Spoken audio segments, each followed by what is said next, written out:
The OpenAPI contract is a standard. It's a standard that's generally a big JSON or YAML file, and people usually use it for documentation.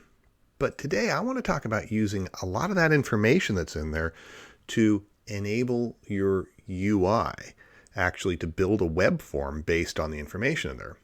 So if we go to the paths section, we can actually look up the individual API objects that we're going to interact with. So if I wanted to read one of the pages in my blog, I go to V1 pages, pages ID, and then if I go down here, you see I have a schema.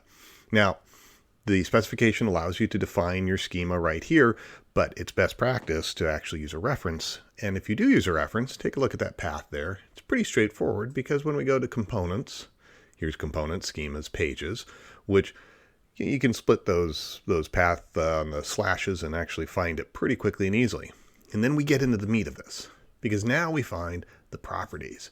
And these properties include things like the field names. So I know I've got page's name is one of the fields I'm going to want to format. I know that the type is a string. Now the type is part of the OpenAPI specification, and you can't really mess with it. But there's also this format, which you can use for different things. Now I've got this one listed as text, but down here, I've got format markdown, which is going to tell me that I can render this in a markdown rich text kind of format. And even further down here, I have an image.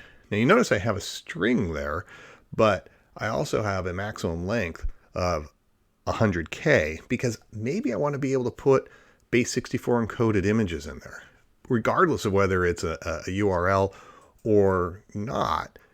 I can take a look at this schema and I can render it to a web form automatically just based on the field names and the formats. And it's all right there in the contract. So there's no reason for me to constantly reinvent the wheel every time I want to build a web form.